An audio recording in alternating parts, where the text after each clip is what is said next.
I think viewing time, we should give the microphone, and he already has it, to Mr. Michael Braungart. He's stepping towards the podium. His name must sound familiar to a lot of you. Distinguished chemist, but also co-organizer, co-initiator of the Cradle to Cradle philosophy, together with his colleague McDonough. Michael will talk about time and ecology, time and sustainability, time and waste.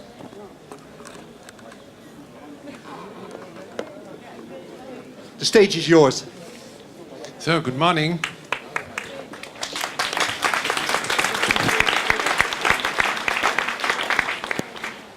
So, I practice a very simple lifestyle for me personally. So, I don't have a car, I don't need any specific cost for me, and therefore, what I do to buy time, I have 9 people who only make sure that I do my work and prepare my speeches, prepare the work which I'm doing. And so last week I was looking at my calendar and said, oh, white lady.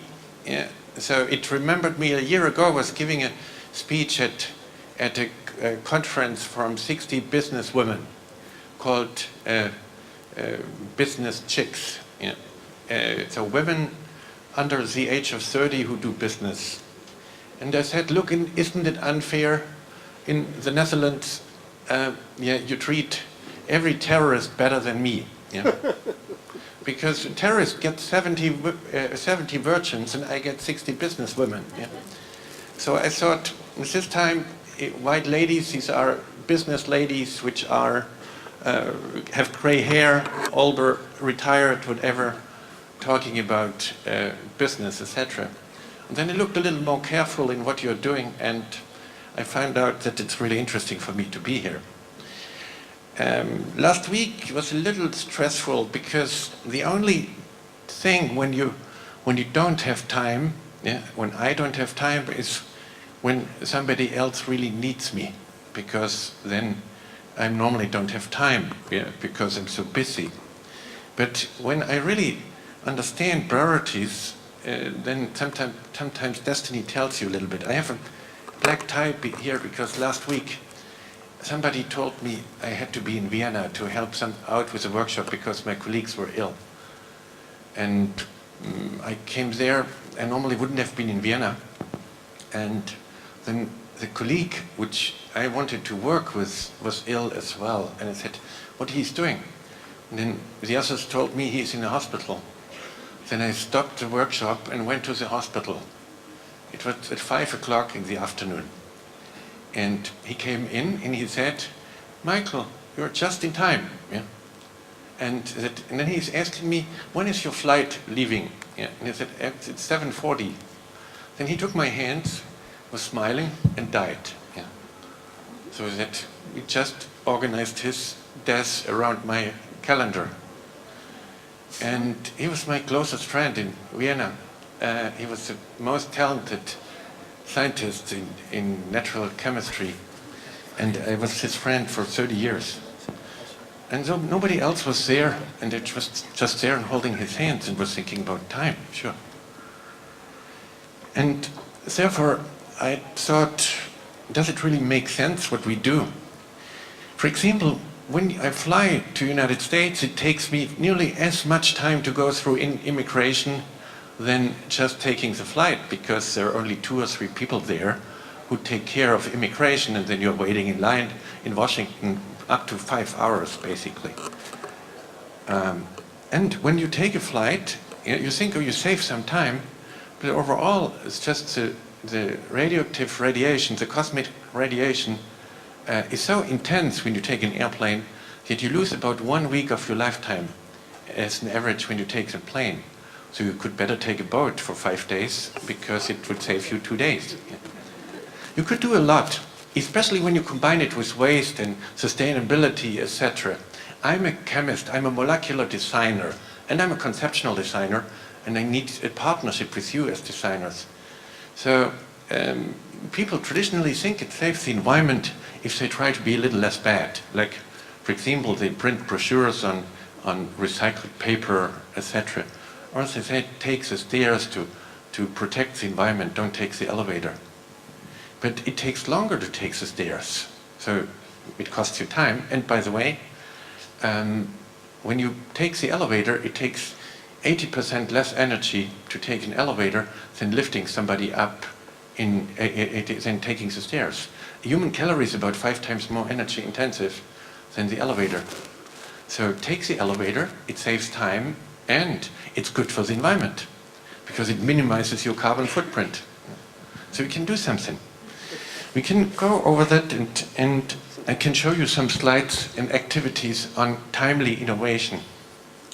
The question is, what does it help you when you sit on the Titanic and bail out the water with a tablespoon instead of a teaspoon, and you say it goes in the right direction?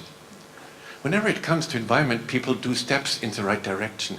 And they said, oh, how great, we use recycled paper. Oh, how great, we recycle our packaging for Hansewinkel outside. You can see that, yeah? How nice, yeah? But if you're not there in time while you do it, it just keeps you busy. All the activities which we do in the environmental field just keep us busy, but without any real effect, yeah? Look, I have to be in Hamburg tomorrow.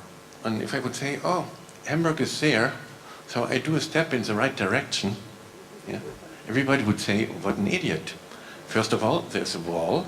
He is in the 5th floor. Yeah. But when it comes to environment, everybody says, oh, it goes in the right direction. Yeah. How funny. We will be never there with what we are doing. The European Union is keeping us busy. Yeah. They say, oh, yes, we do something. Like, for example, we are importing 2 million tons of palm oil from Indonesia. Yeah. 1 hectare of rainforest has 7,000 tons of carbon in it. 1 hectare of palm oil plantation has 60 tons of carbon in it. But it goes in the right direction, biodiesel. Yeah? So if you don't arrive in time, so better stay where you are. Have a nice party, yeah, instead of just being busy. There is a very famous philosopher, a colleague of mine originally, Helmut Qualtinger, from Austria. And he explained it in a very nice way. A neighbor comes to him and said, look, I have a new motorbike. Yeah. Said, oh great, you have a new motorbike. He said, yes, the new motorbike, it's twice as fast. Then he said, okay, twice as fast, nice. Where do you want to go with this motorbike? He said, I don't know, but at least twice as fast. So the question is first, where do you want to be? What is the future? How want to structure things in the future? And how do you move to the next slide? What we do is, we call it cradle to cradle. And because now everybody does cradle to cradle in the Netherlands, we have a massive quality problem. So sometimes I would better call it noodle to noodle, or etc. Yeah? So here at the Design Academy, there are a lot of cradle to cradle designs, yeah? But it's really not cradle to cradle, it's more noodle to noodle. Yeah? And you can see here, the ICSE here, for example, as well, sustainable excellence here, close by. Yeah? We have a lot of cradle-to-cradle projects across the Netherlands, about 300 companies calling themselves cradle-to-cradle. It's about 500 designers calling themselves cradle-to-cradle architects or designers. Yeah. And so the question is, how do you do innovation for that? Yeah? Because it's not about environment, it's about innovation. But this is what we do. We say, oh, okay, we are 100% bad, we try to be 90% bad, 80% bad, and the goal is 0. And as you see, here is the time. The goal, 0, you cannot achieve, but the time flies. Yeah? So, like for example, Eindhoven made a declaration to be carbon neutral in 2030. Yeah? How nice. You can only be carbon neutral when you don't exist. That's the only way. Yeah? Just by thinking you're not carbon neutral. Yeah? So does it really make sense? Because you will have a goal which you can never achieve. Yeah? And whatever time you spend, you cannot be 0 because you're already here. Yeah? Yeah, next goal is 0 emissions, 0 waste. You cannot achieve this because you're here already. So the key difference in time management is the difference between efficiency and effectiveness. Yeah. Efficiency means doing things right. But when they are wrong, you make them perfectly wrong. Yeah.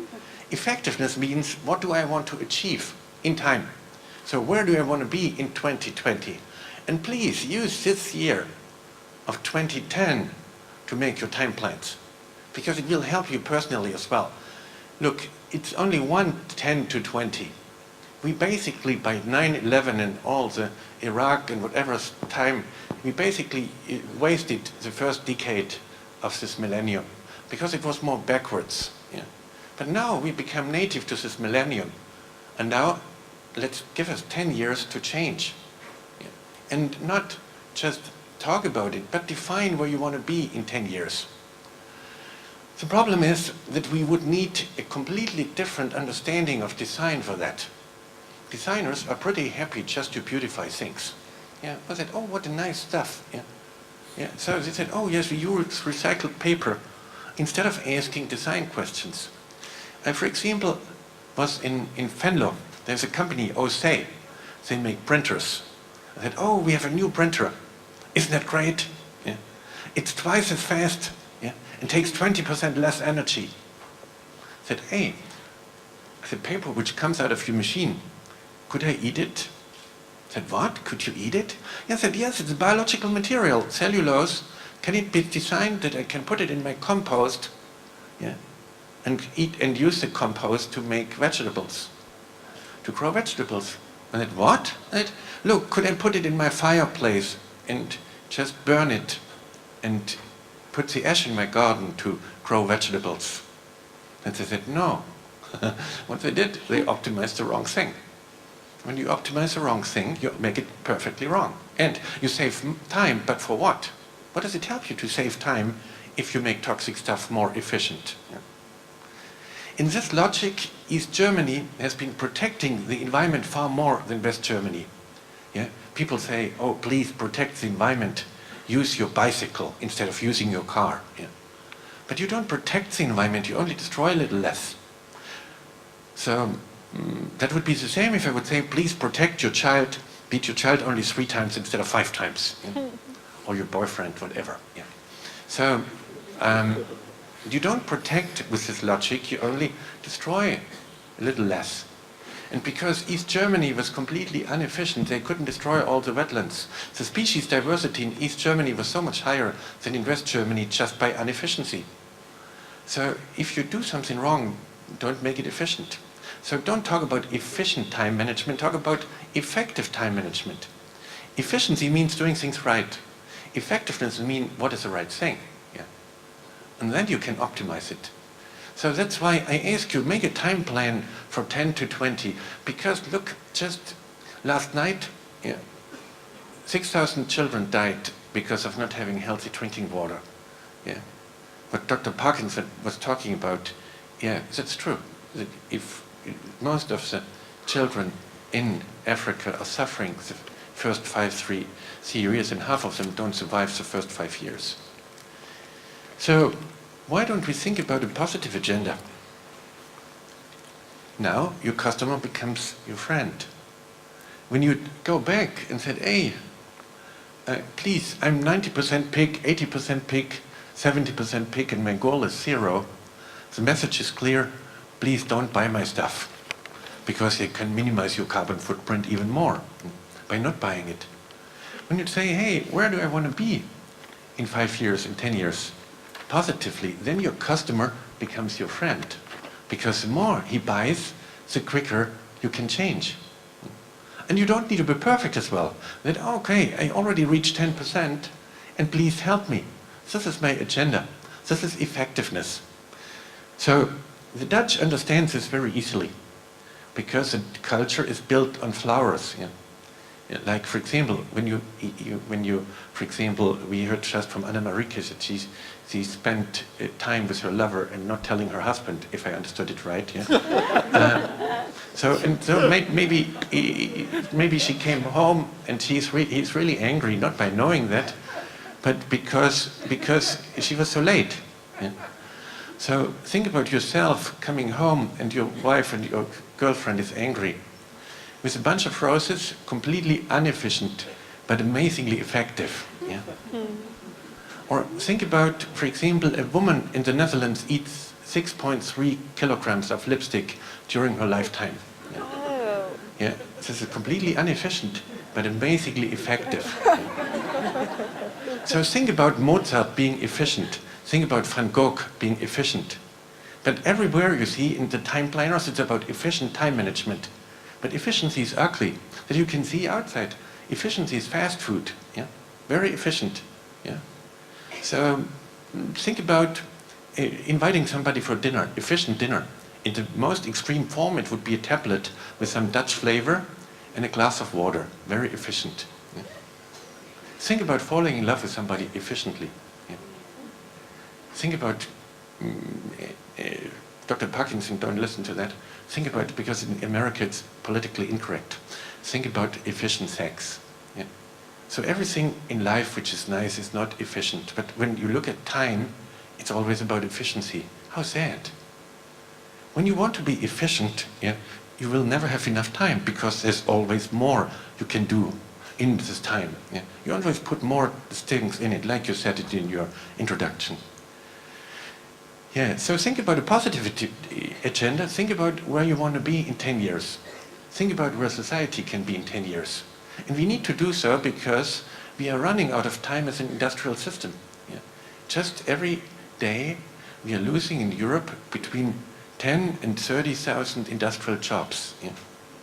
So we will know how to do things, but there will be no industry left behind. We see this, for example, in the toy industry. Because no more than 90% of all the toys are made in China, we cannot influence it anymore. Yeah? When you want to do something good for your child, buy pet toys. Pet toys are so much less toxic than children's toys. Yeah? If you take Mattel, yeah, we analyzed in Mattel toys, which is the world's largest maker of toys, up to 600 toxic, problematic, unhealthy, carcinogenic chemicals. Yeah? 600. What the European Union is doing, they keep us busy. Instead of 39 chemicals, they now ban 64 chemicals. But we find more than 10 times more chemicals off-gassing or washed out by children's toys from Barbie, etc. Yeah? So what does it help us when we try to be a little less bad? It only costs our time. Yeah? So that's why I ask you to think about differently. Think about positively defining what you're doing. Make everything A, B, C, or X. Everything what you want, and every material which you use, define it positively. Because when you define what you have, you can basically generate life forever. Yeah? But only when you define what you have. I will give you examples for that. Sure, it makes sense to be less bad at a certain way. When you need to go from Eindhoven into Brussels, it doesn't help you to go efficiently into Amsterdam. Yeah. So the first thing is you need to slow down. Sure. And that means it gives you some extra time. Yeah. Extra time to slow down. Because otherwise you cannot do a U-turn as well if you don't slow down. But overall, less bad is no good. Less bad is just less bad. Yeah. Mm-hmm. So think about what is good. And then you come to other conclusions and other products. Maybe. We take things, make things and put them into landfills. We call it cradle to grave. With that, the whole planet becomes a graveyard. Just a little later, when we are a little more efficient with that. So that's why I say, put it from cradle to cradle and you live forever. Then you have time forever. But this is what we are built up. Yeah? We are, if you see it here, you see all this lecturing about sustainable design. How sick. Yeah. Because there is no sustainable design. Think about how is your relationship with your husband after I told about you love her. But now how is your relationship with your husband? Sustainable? Yeah. That's just the minimum. Yeah. So that's not enough. But you preaching here sustainable design in all your courses, etc.? No. Sustainable design is never sustainable when it's good design. Otherwise it's not good design. Sustainability just is the minimum of the past. Yeah. But we have been growing up with all this type of environmental disasters like Seveso, Bhopal, Chernobyl. And out of this, we generated this feeling it's better we are not here. Yeah. Can you imagine? I think at least 1/3 of you likes to eat organic food. Yeah. Sure. But isn't it amazing? There's no organic when we are a part of it. Yeah. When we are involved, it's not organic. Every day, we need to take up from our food 2 grams of phosphate.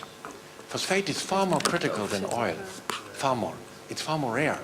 Yeah? And we don't have enough meteorites coming in. Yeah? We will learn to use the sun, but there's not enough phosphate coming by meteorites. Yeah? We need to deal with phosphate differently. We cannot build bones, we cannot build teeth, we cannot store energy in our body. Every day we need to pick up 2 grams of phosphate.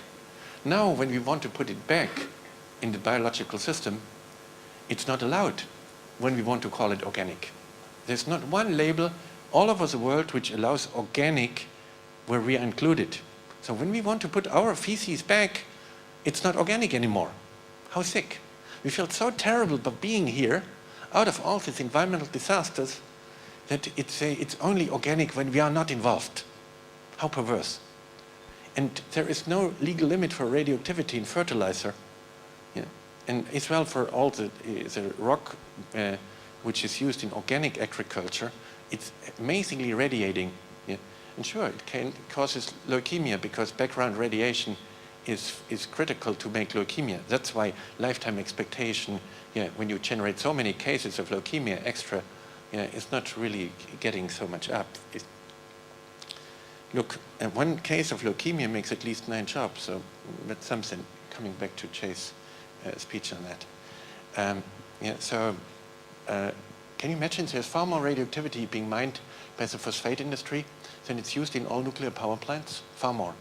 And it's spread all over the world as background radiation. And so we pick up the phosphate and we are not allowed to put it back. This means more fertilizer. Yeah. More fertilizer and more limitation for us in the future. It limits our time to change because with that there is no chance to have 10 billion people on the planet. So we feel so bad that we already give up human rights in Africa. Our foreign aid from the Netherlands for Africa is only 1/3 what it was 30 years ago. We let them die on purpose, because when we are paying for the planet, it's better we are not here. Yeah.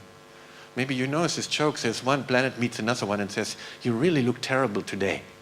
Then the other planet says, yes, I have Homo sapiens. Yeah. Then the first planet says, don't worry, I had this before.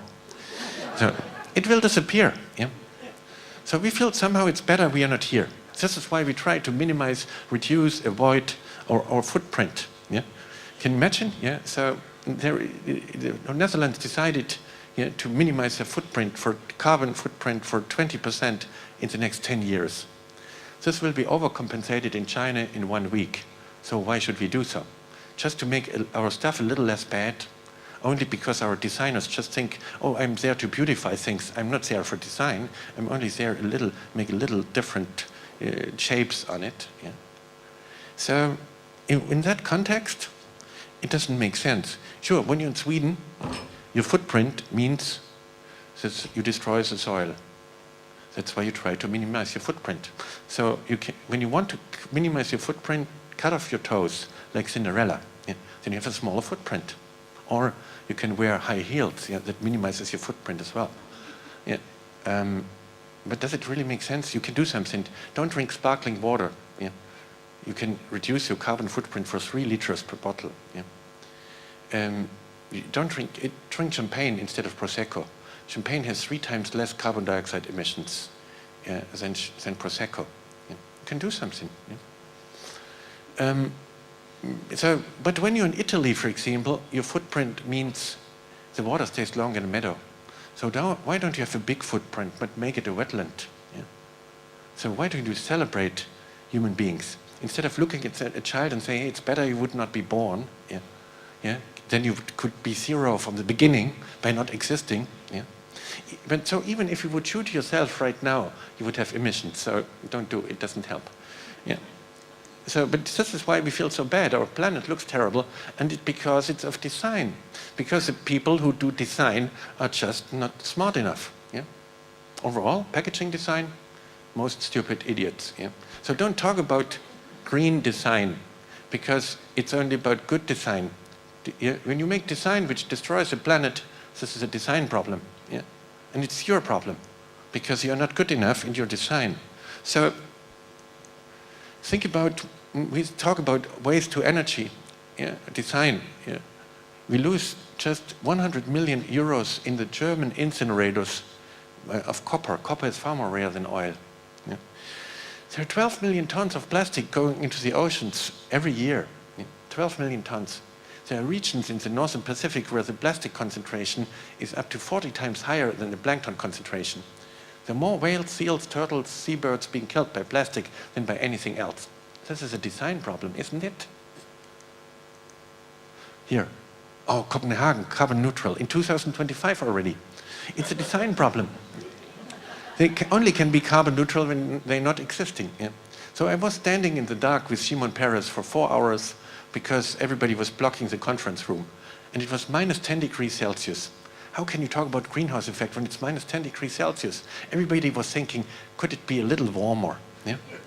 So if you would have done the same conference in Africa, in Johannesburg, and just turned off the air conditioning in Johannesburg for 1 hour, they would have signed everything. Yeah? It's a question of design. When you put make a design of a conference to put it in Copenhagen, when it's dark and cold, you need to minimize, reduce, avoid, guilt management, sure. But does it really make sense? You make it global, you make a northern perspective, a global standard. Here you can do something, like for example, yeah, you can minimize your carbon footprint by drinking still water. Yeah? And you can do something, this is a gently sparkling carbon neutral company. Yeah? Gently sparkling. Sure, you can do something. I was giving a speech at TED conference, and people pay $8,000 to be there. So they think it's a great conference because they paid so much money to be there.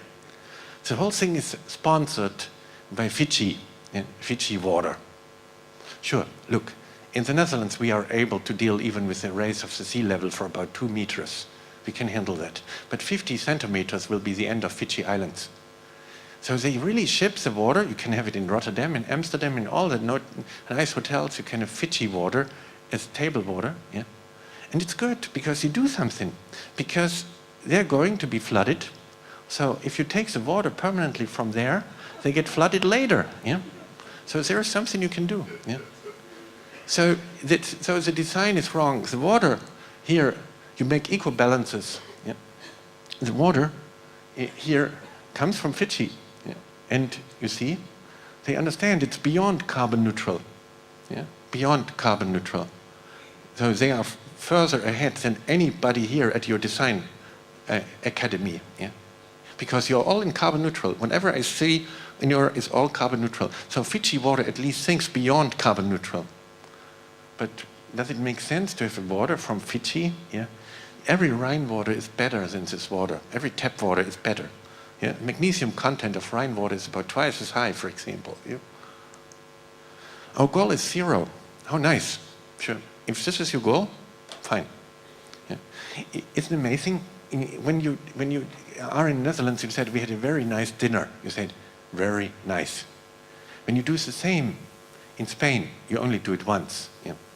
Yeah? It's the same gesture. So why do we take a northern standard, very nice, and make a global standard out of it, where it means a very nasty thing already in Spain or Italy? Yeah? So why? When you see that your footprint in Italy makes life, yeah, whereas in Sweden it destroys, why do we take the Swedish standard as a global one? Yeah? Sure, Toyota, yeah? Our biggest goal is 0 emissions. And sure, Toyota does a lot to get 0 emissions right now, just with their technical problems. Because the only way to have 0 emissions is by not existing. Yeah? If you close down the factory, they have 0 emissions. Yeah? But isn't that sick? They show a little baby and said, the aim is 0 emissions. Yeah? Then they show a tree, the aim is 0 emissions. What type of graphic designers and marketing people are these? Huh?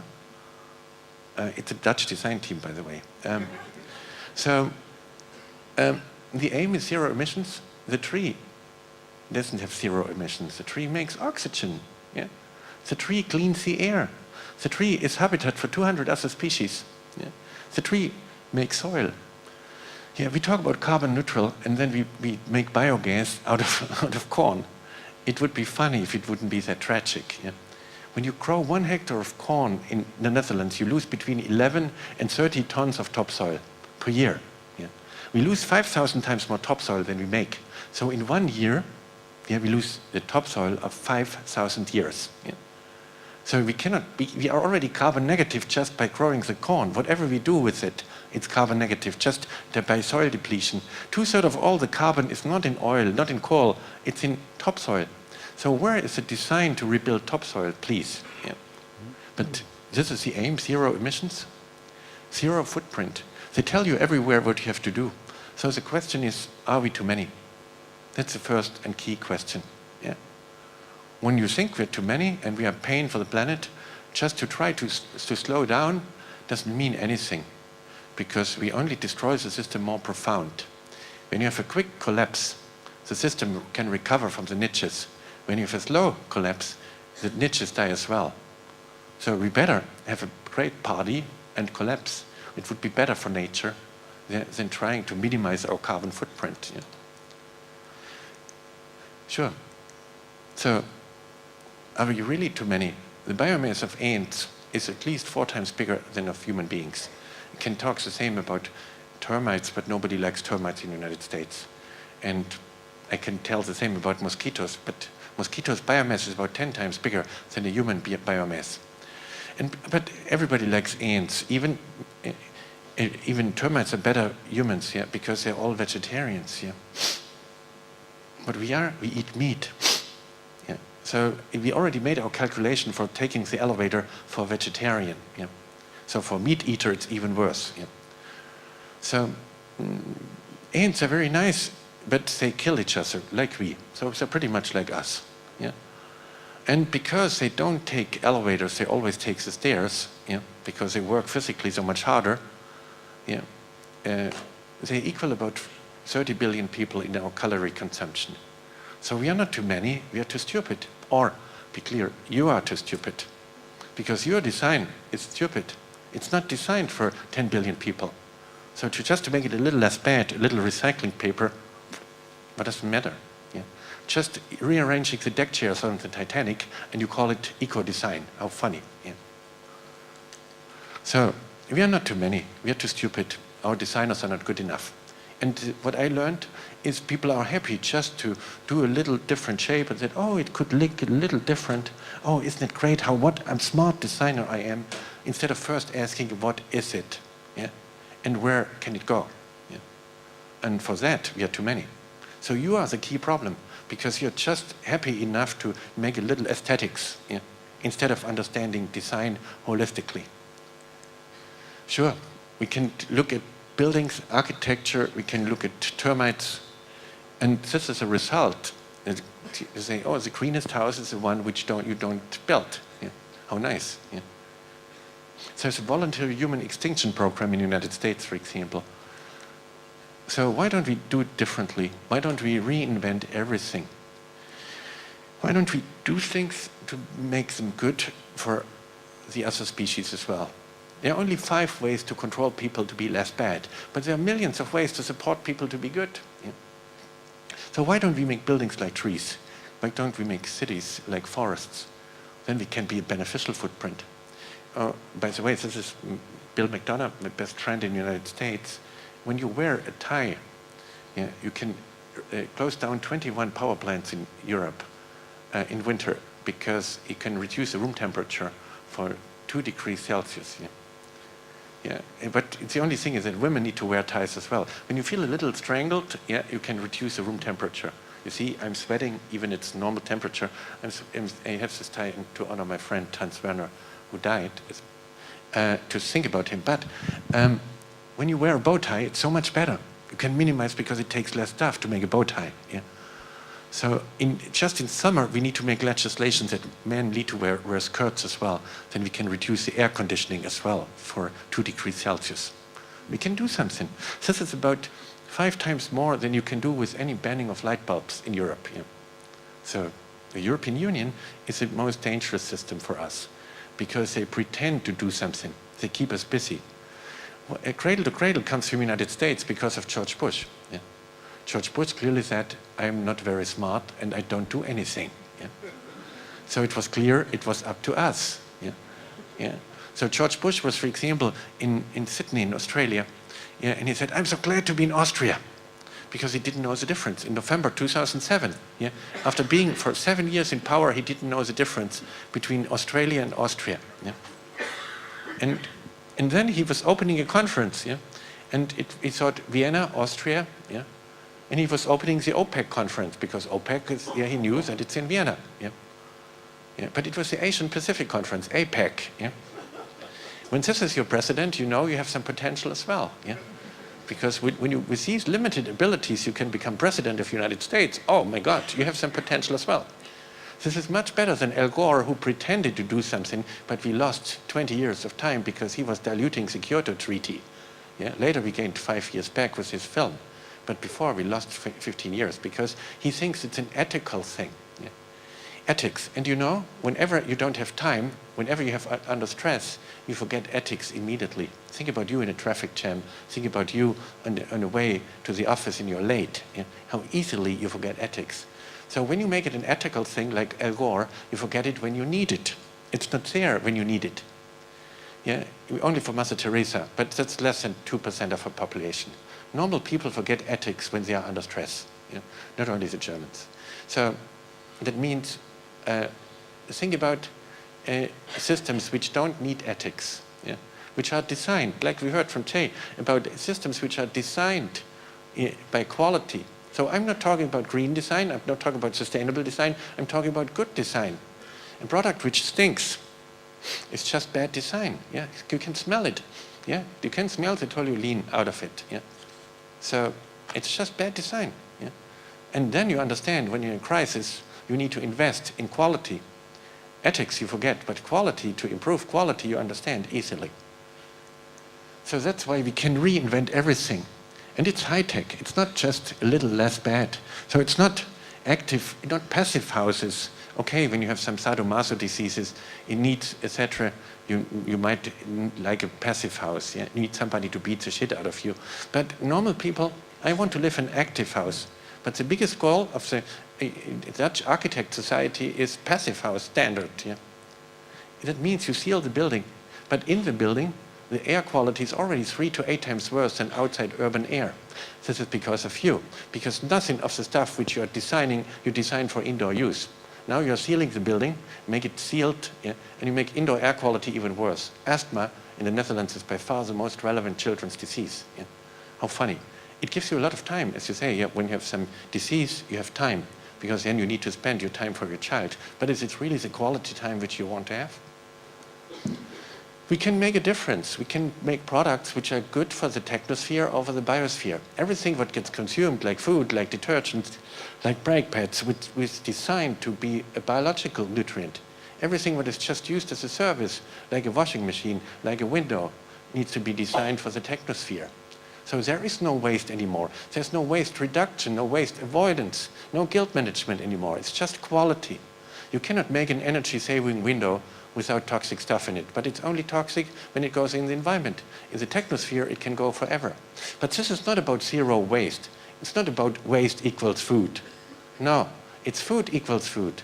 Because even when you think about zero waste, you still think about waste. Yeah? So when I tell you don't think about a pink elephant, you think about a pink elephant. Yeah? So that's why we need to reinvent the stuff. And then you can use the best materials. And what you do, and this is why you can solve the time problem, you're selling life forever. Yeah? And forever is time. Yeah? So now you're no longer selling windows, you're selling insulation and looking through insurance for 25 years. Yeah? You can make concrete which cleans the air. Now time makes sense to spend it. You can use it and can get nutrients back. Here we make 50 of these facilities already all over the world where we get wastewater from favela areas back. And it gives you endless time because now you don't need to spend time for taking care of crime. The crime rate drops when you get the wastewater, yeah? Because now people have something in common and they have a future together which they can plan. Yeah? Yeah, so we use wastewater from 5,000 inhabitants and we do agriculture with it. The crime rate drops down for less than 10%. And so all the money which we earn, we put into making systems which are beneficial, not less bad. And with that, the very nice thing behind it is not one of these facilities in the poorest of the poor areas of Rio de Janeiro, none of them ever has been destroyed. None. You could easily throw some waste oil in it and it would not work because you need to have materials to go back to grow fish, to grow vegetables, etc. Not one has been destroyed. So the first question to give you time is not to plan for the terrorists, but to plan for the people who want to be good. 95% of the people want to be good if you give them the chance to be good. So the question behind it is how do you deal with evil? Yeah. Does evil have its own quality? Like darkness, is it dark? No, it's the absence of light. Yeah. It's not cold. No, it's the absence of heat. So it's not bad, it's the absence of quality. So your design just has absence of quality. Yeah. And then you have a time problem. We can make different things. Yeah, and we can make systems which are positively designed, but it means that you need to have a positive agenda for you, not a less bad. Let's take, for example, this carpet here. This is a Deso carpet from Braungart here. Here, traditionally, you say, oh, could I minimize my footprint by not buying it? Yeah? Because could I wait another year? Now, Deso decided to be a cradle-to-cradle company. In 2020, all the materials will go to the biosphere or to the technosphere. They will be carbon positive, not carbon neutral. The water which they use will be cleaner when it leaves the facility than it was before. Yeah. They will support biosphere and technosphere in the same way. Now, they're no longer selling carpets, they are selling floor packaging insurance for 3 years, 5 years, 8 years. When do you want to have time, you need to define use periods. It's not about duurzaamheid. How is your relationship with your boyfriend? Duurzaam. No. It's about quality time. Yeah? 3 years, 8 years, 10 years. Defined use periods. Then you can change it. You can use stuff in technical and biological cycles. The company Deso could increase their profit for 50% last year because now everybody wants to buy a carpet. And you don't need to be perfect. The more you buy, the quicker the company can change. The last advice I want to give you is about celebrating diversity. Everything becomes a nutrient. And you can do this. We can show this for a lot of examples. We run through that. We make designs differently. And it allows you to come up with a positive agenda. Now, the more you buy, the quicker. Every day you can read in the internet what they are doing. Your customer becomes your friend, not your enemy, keeping you away from zero. The last advice that I want to give you, it's completely not reasonable. But when you want to have time, have children. Yeah? I just only can recommend you having children. Since I have children, I have time, because I really understand what matters. Yeah? So you don't have fear anymore to miss something, etc. So as soon as you have children, you have far, far more time, because then you can decide what matters. And the only luxury I have is I have time for everything I want to have time. But this means reading books, looking at philosophy, learning from other people. And the key for having time is celebrating mediocrity. Yeah, that's key. Don't try to be smart in all what you do. I'm only smart for 5% of what I could be. 5%. I'm a leading material scientist and molecular designer in this world. But I'm mediocre for all the other stuff. I'm biting fingernails. Yeah. I don't do any sports. I don't take any cold shower. Yeah. So I'm very mediocre for 95%. How I brush my teeth looks very scary, yeah, whatever. So I'm just mediocre for 95%. So celebrate your mediocrity, because then you can honor excellence and you can work with others. You don't need to be smart in everything what you're doing. When you try to be smart and great in everything what you do, you end up with 100% mediocrity and permanent stress to overcome mediocrity. So celebrate mediocrity and you will have time enough, and have children. Thank you.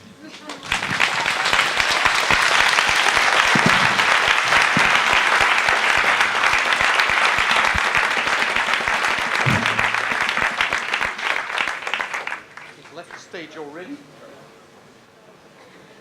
How do we train these students, Michael, to become 5% smart? Sorry. Could you turn the microphone on? Thanks a lot. How can we train the students to be 5% smart next to this 95% mediocrity?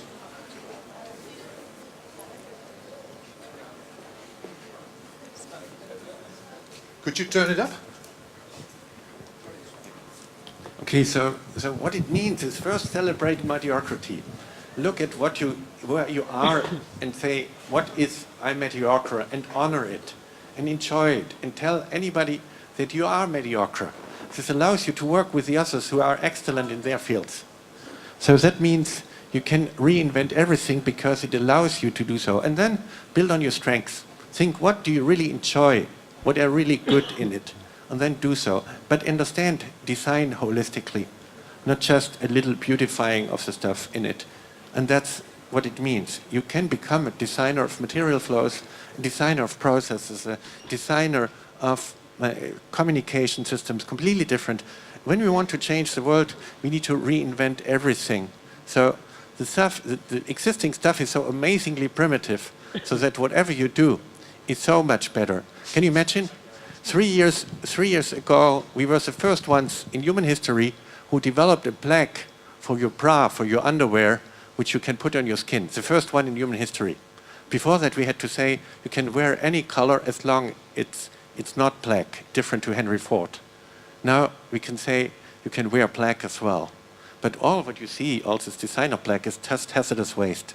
Just to say simple questions. I want to have a black for skin contact. You would change the world just by that. I want to have printing stuff designed for the biosphere.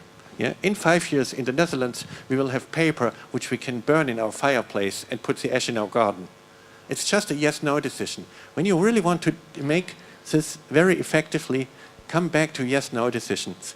Can I use it in biological systems? Can I burn it? Or do you take it back? And that's a design question. And then you can reinvent everything. And then let the others be responsible. Focus on asking the right questions on what you're doing. And be proud to be a designer, but not to be a beautifier for toxic waste. Yeah, do have a little more self-esteem than you have right now. Yeah, when I see what you do in the whole area of sustainability, it's just a nightmare. I cannot say it differently. Thank you. That's a good start. Thank you very much, Michael.